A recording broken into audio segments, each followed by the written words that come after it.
Hello everyone and welcome to a new episode of Adventures of Cottonspoon, my Teldrassil only character. And long time no see.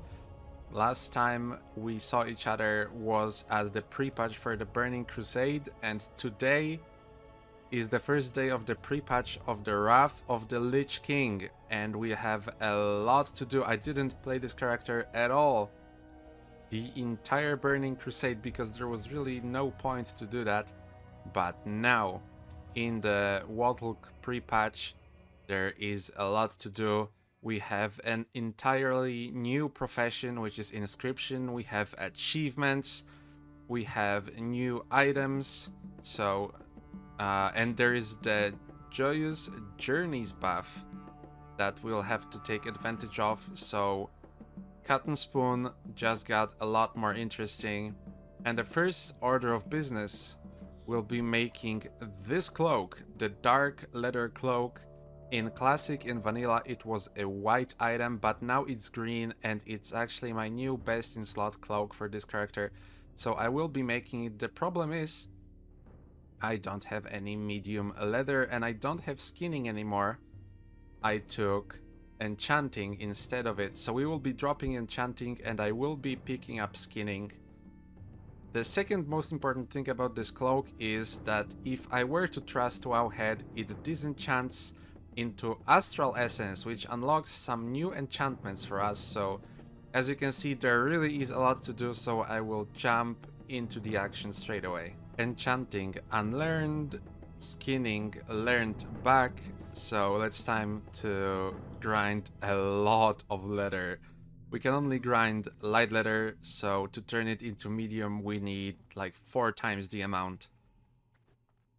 Also, to quickly remind those of you, or to say to those of you that might be new to this series, the rules for this are I'm not allowed to leave Teldrassil in any way, and I'm not allowed to trade with other players or buy items out of Auction House or get them in the mail in any way, but I am allowed to sell items on the Auction House. I'm not doing some elaborate scam or something and selling grey items for thousands of gold to fund this, but this is just so I don't have to grind literally coppers to juggle professions a lot.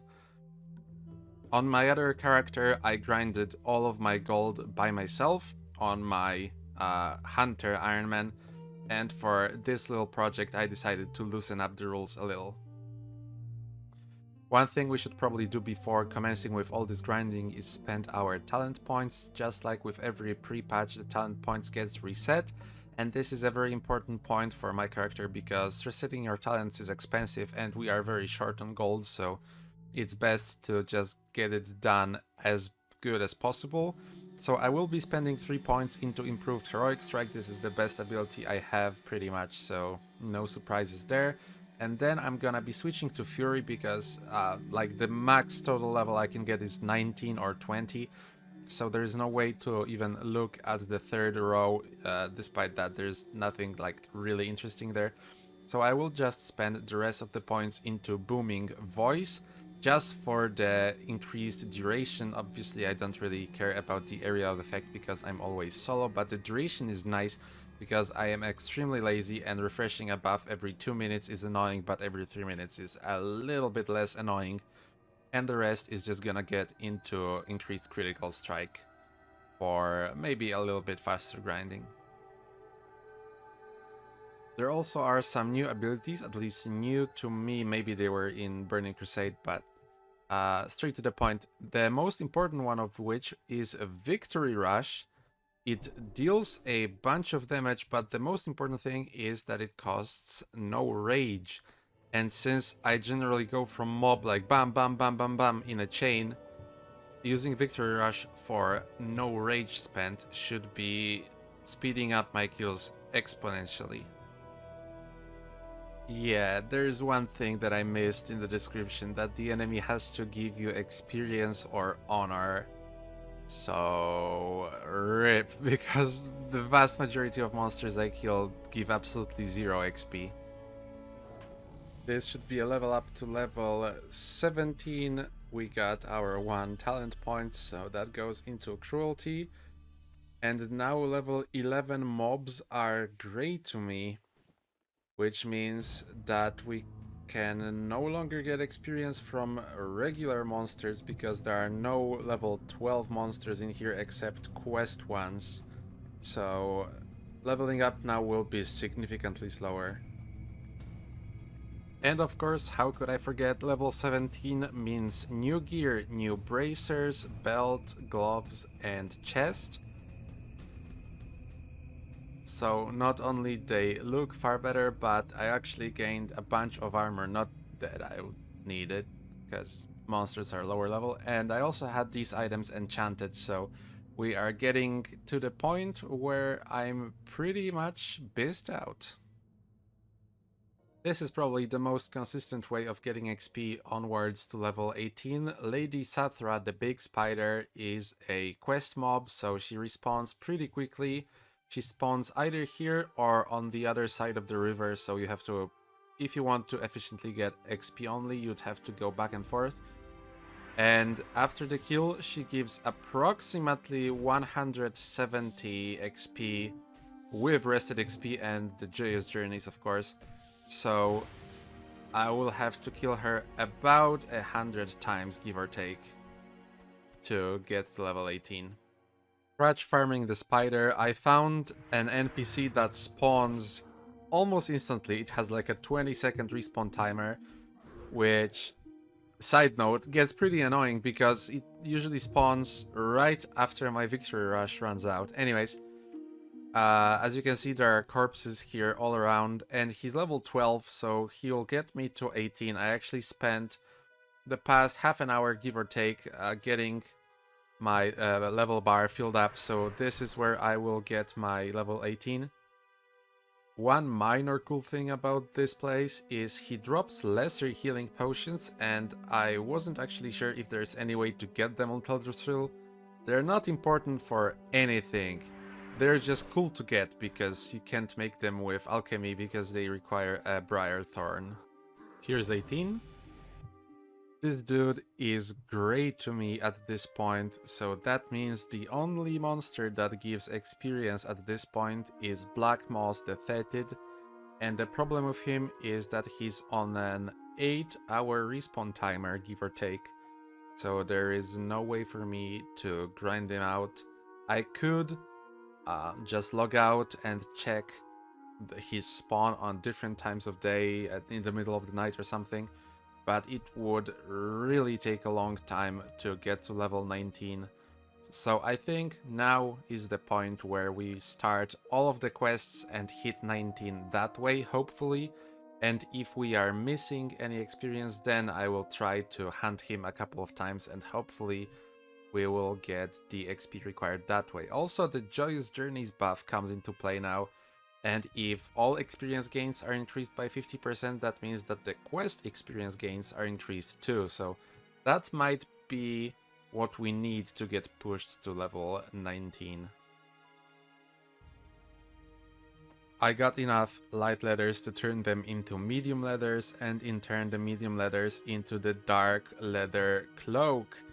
So we're gonna replace the one we have now with this one, getting 3 more agility. We'll not have it enchanted for now because I might do inscription before enchanting, just because of those vellums. If I get some enchants I would like to store on vellums, then why not store them in for the future in case any new good gear drops. But I also have to take some achievements into consideration because there's, for example, an achievement of getting 150 and 225 in a skill, so maybe there is a chance we could do that, although 225 seems like a too big of a stretch, to be honest, with our gold limitations. But yeah, I'll have to think about it. For now, extremely glad to have this cape, and I will go grind the mats for another, so we can disenchant it for an astral essence, hopefully, if Wowhead is correct. And since I'm gonna go skin a bunch of leather, I think now's the best time to get started on all of those quests we left and cross my fingers to hit level 19. Let's turn in the first quest on the character. 7 XP, let's go! And since this series is supposed to be me learning everything there is to know about Teldrassil, I decided to read every single line of quest text that I do, so here's a quick rundown of the main storyline of Teldrassil. Once you begin your Night Elf adventure, you get told that a dryad, Tarindrella, has visited Teldrassil to investigate the rumors about a corruption spreading. You manage to find a strange fell moss by the nearby Grells, which confirms her suspicions and leads to you being summoned to Teneron Stormgrip at the top of Aldrassil in Shadowglen. It tasks you with filling a crystal vial with water from the nearby Moonwell and delivering it to Coritha's Moonrage in Dolanar. Corithas will send you on a mission to fill multiple vials in various Moonwells across Teldrassil, but before you can do all that, there are more pressing matters much close to where you are. The corruption seems to have reached the furbolgs of Starbreeze village, and you need to go there to contact a dude with a hard to pronounce name because he's the warden of the sleeping druids of the Talon, and he's been quiet for a little while. After you talk with him, it turns out that the corruption has been spreading much faster than anticipated, and the leader of corrupt furbolgs, Ursel the Mauler, used fell moss to corrupt the furbolgs in Banthil Barrow Den. This leads to probably the most iconic quest in all of Teldrassil, the Relics of Awakening, in which you need to delve into the den and recover 4 relics so that the sleeping druids can be woken up safely. This quest is so iconic not because it's a pinnacle of design, but because it's absolute bullshit, and when you do it for the first time you will get lost and die a lot for sure. But I am a certified level 18 GigaChad Teldrassil legend, so for me it was pretty easy. After you obtain the 4 relics and return them to Dolanar, it's time to defeat Ursel the Mauler, which should put an end to the corruption, but it doesn't. Traveling across Teldrassil, you meet a scientist gardener named Denalan who studies the nearby timberlings.